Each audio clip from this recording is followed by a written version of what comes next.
Well, welcome back everybody to our online program, and we've been talking about the opioid crisis in British Columbia. This very sad thing that's going on in our province where despite staggering amount of efforts from the paramedics and the first responders and the medical profession, the nurses, everybody, and all the money being poured in, the number of deaths from this drug called fentanyl is increasing. And fentanyl is an opioid. Right? And so one of the things that is interesting about our response to it, it seems to be based on the suggestion that it is this chemical substance that's the actual problem.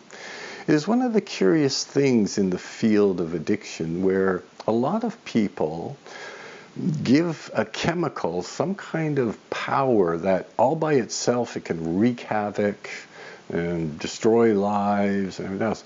When you sort of sit back and look at it, and it seems like almost common sense to say it's not just the chemical, it's the interplay between that chemical and an individual human being. Right? It's not the drug by itself that has the magical power. It's the interplay between the drug and the person that's got this magical power. And one of the things we know from a lot of addiction research is that some people have this vulnerability to drugs.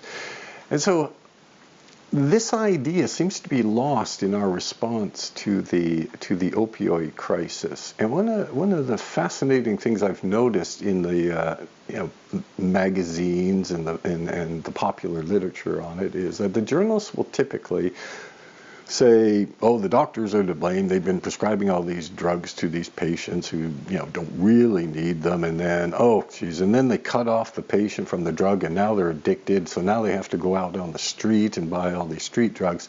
And then typically they'll bring up a real life human example, right, to give that human side to it. And it's fascinating when they talk to these people who are voluntarily talking to the journalists, because they present drug use in this very interesting way. So here's a typical example from a famous magazine, right? So the journalist is looking at this real-life human being who's been addicted by being prescribed oxycodone, usually, and then was cut off from the oxycodone while she was addicted and then just couldn't handle it and went out and started buying heroin and obviously fentanyl and all that on the street, right, to deal with this addiction, right? And she describes to the journalist what it was like for her when she was taking oxycodone, and she makes this comment, and the comment is, "I loved it," which is really an interesting statement, a description of the experience of taking this drug, right?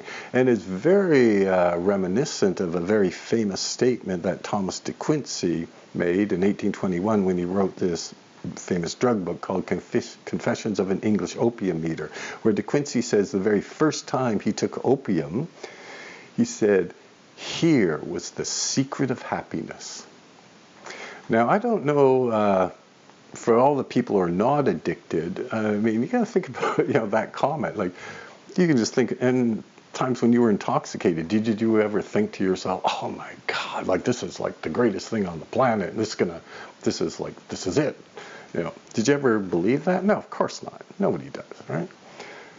But a certain percentage of the population who are vulnerable to addiction, that's a very common response. It's like, oh, finally, this is the way I was meant to feel. Or Thomas de Quincey, "Here was the secret of happiness." Or this woman who told the journalist, "I loved it," right? That is the vulnerability in the individual, the interplay. Because we know from research that not all people prescribed opiates develop an addiction. In other words, there's that interplay. But that idea seems to be missing.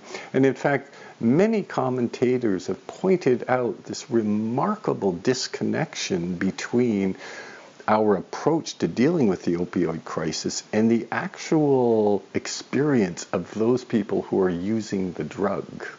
There's complete disconnect there. They have two wildly different experiences of the same issue, right? And this could be a real problem.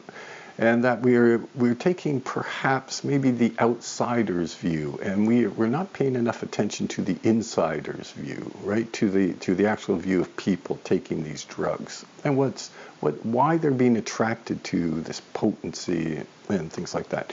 Anyway, things to think about. And that's this episode, and we'll be back next time with a new topic.